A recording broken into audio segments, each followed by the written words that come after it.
Hi, this is Eric Martin with Board Game Geek. I'm here today looking at Fey, a game by Leo Colavini, released in 2018 by Z-Man Games, in which 2 to 4 players control colorful druids on a landscape in which they move those druids around, isolating them into a region to perform a ritual in which the colors of the druids involved in that ritual then score points. This game is a new edition of Clans, which was released in 2002 by Winning Moves Games in Germany, in which the players control colorful prehistoric tribes on a landscape, in which they move around to isolate themselves to form a village, scoring points for the tribes involved in that village. You might gather that these games play the same, and you are correct. The gameplay is solid. Nothing has changed from the original edition to the current iteration of the game. So let's look at that. Here are the components in Fey, with the landscape on the game board being divided into 12 regions, and then each of those regions being subdivided into 5 areas, creating 60 separate areas on the board. You have 12 druids in each of the 5 colors, and those are seated on the board so that each region has all 5 colors in it. Just place that at random, doesn't matter where. And the druids are just sitting on the board, hunched over with their cloaks pulled up over their head, waiting for you to do something with them. Fey includes 5 spirit cards that match the colors of the 5 druids in the game, and each player will represent one of these colors of druids. You shuffle the cards, give each player a spirit card, the rest go out of the game, not to be looked at. This is your color. Figure out who you are, but don't show it to anyone else. The secret identity is at the heart of Fey because all 5 colors of druids score during the game based on the rituals that the players perform. At the end of the game, you reveal your identity. You may score bonus points based on the rituals that you started, and then you see which player is farthest ahead and wins. So during the game, you must be cautious with your moves, keep your identity hidden so that other players will not shut you out in the scoring. As soon as they know who you are, they're going to ditch all your pieces and you will suffer for it. Turns in Fey are straightforward. On a turn, you choose a location that has 1 or more druids in it, and you move all the druids in that location to an adjacent space that also has 1 or more druids. You have now emptied a space in the game, and that space will remain empty. Every move in Fey moves the game closer towards the end. The game ends when either no more moves can be made, or when 12 scoring rituals have taken place. We'll get to what a ritual is in just one moment. On a turn, a player chooses any location they want. Maybe I go here, I go here. You know, we keep taking turns doing things. You're not obligated to move in any particular area or respond to someone in any particular way, except if you want to score particular druids. When you have a group of druids that has been isolated, that is, they're surrounded only by empty spaces, you have a scoring ritual, you look at the bottommost card, and the landscapes on that card may come into play when you're determining how this group scores. You look at how many druids are in this group. There are 4. Each of these 3 colors will score 4 points. If the ritual had taken place on the green landscape here with the falling over buildings, that group would score 1 additional point. If it took place in the mushroom area, then the group would score no points at all. Whatever the case, the player who triggered the scoring will keep this card, which is worth 1 point for their color, at the end of the game. Look here, 4 points for these 3. Yellow and purple score nothing because they're not present, and then the game continues. That is it. Very simple. You continue taking turns, doing different things, move stuff around. You got some little tricky parts here because if you get all 5 colors together in a location, then those single druids who are on their own get removed. Apparently these other druids buddy up and eliminate all the singletons, and now they'll score on their own. However, they're in the mushroom area, which at this moment scores nothing. So someone might not want to have triggered that yet, but 1 point for that player in any case. So you sometimes want to peel off the matching colors, or in this case, you have all these down here. You want to peel someone off. You might want to move yellow out of the area, although yellow can still come back in at this moment. Maybe you want to push everything away, and now you'll score these 2 locations separately. Whereas if they were all together, then these would be removed and only black and purple would score. Or maybe you push them apart and now they'll score this way. You have two scorings at once. This one scores nothing because it's a mushroom. This one scores extra. If there's a timing issue when you score two groups at once, you decide how you want to score them. Maybe I want to score this first. 1 point extra for in the green area. And now this one, 2 points extra for scoring in the mushroom area. Clearly I must be black or purple if I'm doing that, because both of those colors score a lot in this situation. If I score them the other way, this one gets nothing. And this one gets only 3 points for each. Possibly, I'm blue or red. The game continues this way as you progress through the scoring rituals. You have 4 that give a bonus of 1 point, then 3 for 2 points, 2 for 3, 2 for 4, and the last one, wherever that ritual takes place, those colors of druids score 5 additional points. At that point, then, the game ends. I've almost always seen the game end by someone scoring a 12th ritual, because there's one other rule that comes into play. As you're moving druids across the board, you may reach a situation where you have 7 or more druids in one location. And when that happens, they settle down and they don't move anymore. So there's a limit. You can't just have one big group sweeping through and absorbing all the druids as the game progresses. So you usually have situations where these start breaking off, and maybe break off here, and oh, these don't score yet because they're still adjacent. And these are still adjacent over the river. Maybe this one will come in to boost all of those scores. Maybe you'll be pushed away, depending on what colors people are. During the game, you'll start to accuse people of representing particular colors. I know you moved a second yellow into that spot because it already has 5 colors and you don't want the yellow not to score. You gotta make sure that it scores in there. That's why you move that over there.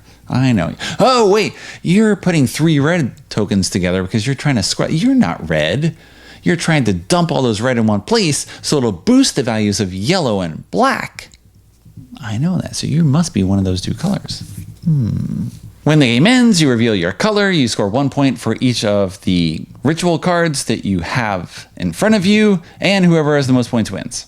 There's an overview of Fey, which I played 3 times now, and a review copy from Z-Man Games, which is in addition to playing clans, I don't know, 12 times, 15 times. I did not measure my gameplays quite so much back in the early 2000s when I was a youngster running around wild and free and more frivolous with my game recording activities. You know, at a certain point you start to get serious about these things. Track it all. But not initially. Now, the gameplay is identical between clans and Fey. All the changes to the graphic design, the setting with druids instead of villages, and plastic pieces instead of wood, and blah, blah, blah. We'll get to that in just a moment. But the gameplay is identical. And this is a classic Colavini design, by which I mean that it has a high level of interactivity among the players. Colavini is very much old school game designer, if you want to think pre-Agricola.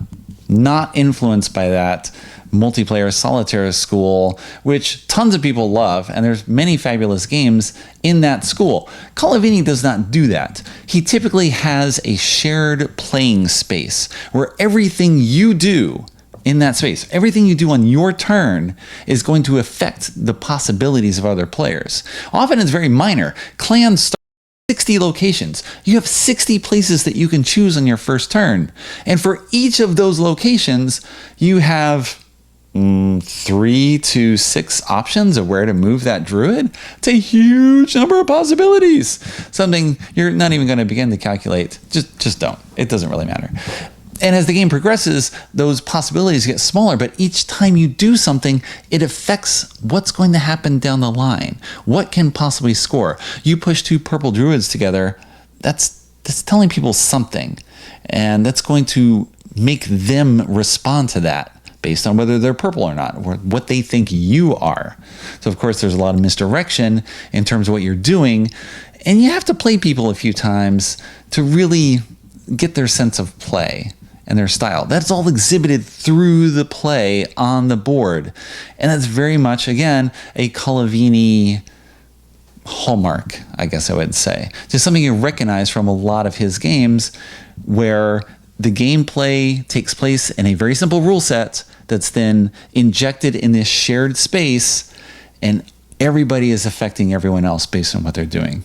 Cartagena, best example of this, where your pirates make up the board and determine how people are going to move and how they're going to get more cards. And everyone relies on everyone else. This works the same, but with hidden colors, or at least non-known colors. You see the colors, you just don't know what people are. So of course it affects you. And this ties into another Colavini hallmark, which is that whatever the player count of his games, they typically have no changes to the rules based on the player count. Instead, the games are very controlling with 2 players because it's only you and me. And I know that you can only take a certain number of actions in your turn. In this game, only 1, and then it's my turn again. And we're going to bounce back and forth. With every player that you add, you get less control over what's going to happen. So you're trying to influence things in a big way based on these simple little moves as you're pushing things apart. You start making moves figuring that you think you know what that other player is going to do. And if they do that, okay, I think I've got you figured out. And we can work together because we both kind of want to bump up these colors. And I know you're one of them, but okay, that's all right. Maybe I can work a partnership with this other one too. Not openly, but just through gameplay. And then we'll bump up our colors as well. It's the old Bonanza school, where the more you trade with more people, the better you will be with returns coming to you. So you're trying to make deals with people through the subtle movement of pieces across the board. And then hopefully it all profits you in the end because they don't realize who you are. And beyond that, you can definitely make better plays that will set up scoring possibilities. Everything's out in the open, and yet it's all hidden in your head. It's a weird description. Seems like a Colavini game there. Now, as for the graphics, here's a comparison of the Fey game board with the Clans game board. You can already see a strong difference between the 2 designs. Clans is very, I want to say, old school in terms of having sharply defined spaces. Everything is very crisp and clear. The colors are quite differentiated. The border landscape between the different regions has super thin rivers that cannot be mistaken for lakes. Whereas in Fey, the rivers kind of grow and shrink in thickness, and it's not really clear, well, okay, they're close here, but I'm not sure if they're close here. I've played multiple games now where people didn't realize these 2 were adjacent initially, even though they're close here, but mostly they're seeing the lake as compared to the lake in this area, which is definitely connected. Clans is not perfect with the color design because you've got red and green in the same tone, and if I were colorblind, I'm sure that I could not tell them apart. I am not. That is not an issue in Fey with the colors they have chosen for the druids, but it's definitely something in Clans that was not as much of a concern in 2002 as it is today, where you're much more aware of the different needs of the different audiences, and you're trying to make sure that every possible group can play your game. Fey and Clans also differ in how they handle the scoring mechanism. With Fey, you have a separate deck of cards that sit beside the board. You claim those cards as you perform a scoring ritual. When you make a village in Clans, you take one of these yellow markers off the board, and the bonus points are depicted here with these strongly contrasting colors which match the colors of the landscapes on the board themselves. That makes sense. If you score in the forest in one of the first 4 village foundings, then you get 1 point extra. Yay! If you score in the mountain, well, there's an empty, broken down hut here, symbolizing that you get nothing. No one actually wants to live in the mountains initially, until suddenly they do. When the mountains are depicted here, and you've got the landscapes matching all the way down. In Fey, you keep one of the landscapes up top. It looks normal. It has the bonus point value in it, but on the bottom it's got the landscape grayed out. So it's hard to see initially that this is the mushroom area because it just looks dark. What is this on the board? It looks exactly like 3 in terms of the color, which looks kind of like 2. On the bottom, which looks kind of like 4. And everything, I understand it's grayed out because they score 0 points and they want to signify that it's kind of dismal and worthless there. But it's hard to see what's actually going on when you're just looking at a glance and trying to figure out what to score. And then for the 5th round, you've got this landscape with all the types of land depicted, which is good because you score anywhere, you get 5 points, except it keeps the same format as the earlier cards. So you look at this and you think mushrooms are bad because mushrooms are on the bottom. Wait, no, they're colorful. They must be good.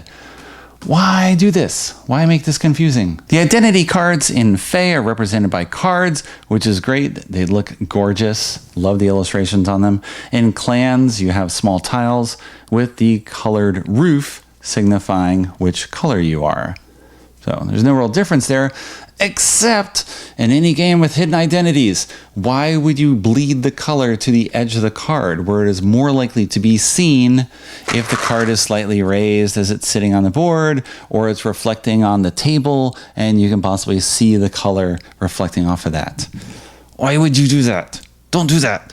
For final comparison, we have these score tracks in Clans and Fe. With Clans in the early 2000s, yes, this is what we did. We put tracks on the board where you only write every 5th number. Why would you do that? I'm not sure. It looks cool. We can guess where things are. I guess that works. If this is covered, I can guess pretty easily that this is 5, and then I can count off from here. If I score 7 points for black and I score 8 for yellow, and if I had 5 for red, I can go 5 and 3, and that kind of works. Fe has the same type of score track where you only have numbers on every 5 spaces, but it's got this very busy Celtic design that makes it hard to see when you're moving things out here and you're trying to count exactly how many spaces you're moving. I'm moving 6. I got to count off. 1, 2, 3, 4, 5, 6. Okay, I go here. This gets 7. Well, now I go here. I'm going to score 8 from here. Is this on 5? No, it's not. Oh, this is on 5, 6, 7, 8. Got it. Why? Fe is a gorgeous game. It depicts this ritual on the cover that's just eye-popping. Really gets you. You want to look more at this game. On the back of the box, it's got the modern sort of 1, 2, 3 explanation style that is a far better approach than the blocky paragraph style of this game, which had blocks in 3 languages with this tiny little picture, and it was not very enticing, all this other sort of stuff down here. Man, this sells the game a lot more. 1, 2, 3, this is how you play. Whoa, this is what it looks like. This is very cool. However, when you're actually playing the game, man, boring old Clans is a lot easier to figure out and see what you're doing. What are the legal moves? Which landscapes are touching one another? How can you score the points off one another? What's actually scoring bonus points and what is not scoring at all? All of this is far more easy to see in Clans, boring plain Clans that came out in 2002. So it'd be great if you could merge that user interface with Clans with the gorgeous look of Fe and have both of those together. As I mentioned, I played Fe 3 times now. I introduced the game to someone who had not played previously, and he made multiple mistakes. Well, I mean, he made mistakes, plenty of mistakes. I won just because I played the game a bunch of times and I know what I'm doing. I'll mention that. He made plenty of mistakes along those lines. But more relevant to this conversation, he had lots of instances where he was not clear on which locations were connected. Oh, I would have moved that over there if I didn't notice that little thing where they were connected there. Oh, I thought this was separate. No, it's not separate. Okay, we'll take that back. You do something else. Let me figure it out. After that, I pulled out Clans. We played on Clans. He was like, this is the version I would want. I can see everything. I know what's connected. The colors are popping on the landscapes. I can see what scores, whereas in Fe, it's a little hard to see. I find it hard to see after 3 games in Fe. I have to keep looking and be like, this is the gray with the houses on it, so it's the green that also has the houses. Why do I have to do it? It's not the mountains. The mountains are gray, but they're gray with roads, whereas they're gray with roads when in the non-grayed out as well. Why would you do this? Why would you make someone parse that? Okay. Now, this may be just us being older men who are all crotchety and we complain that things were better when we were younger. Why don't they make games like that anymore? And Clans is very much utilitarian. It is not a pretty game that's going to catch the eye when it's on the table. But it works, and you can have that user interface that is very clear and distinct. Aside from the red and green being similar, and okay, the number track still should have numbers all down just to make counting easier as you're scoring. Fe could have taken that and just prettied it up a bit. And instead, it has the exact same layout of locations in the map, and yet it's harder to read everything because you have all these rivers that vary in size as they're going on the board. It's not exactly clear. Whereas in Clans, there are these crisp, clean, uniformly thick, well, thin lines, and then a bulb for a lake. It's very artificial in terms of the landscape, but it's clear. Whereas Fae is much more decorative, attractive, pretty, eye-catching, not as clear. So the guideline of what you want, well, it's going to vary a lot depending on what you think is better for you. Maybe you're like, yeah, this is what I want. Well, this is what I want. I don't really know. The gameplay is the same. It provides this very tense challenge. You're trying to bluff constantly, deduce what the other people are, and on top of that, make clever moves so that ideally other people make the moves that you want to make yourself. If you can do that, then of course you're kind of doubling your moves. You just have to get other people to do the things for you. And the gameplay is fantastic. It provides a really good challenge. And then, if only there were a clear solution to this problem. But of course, you can always decide for yourself what you think.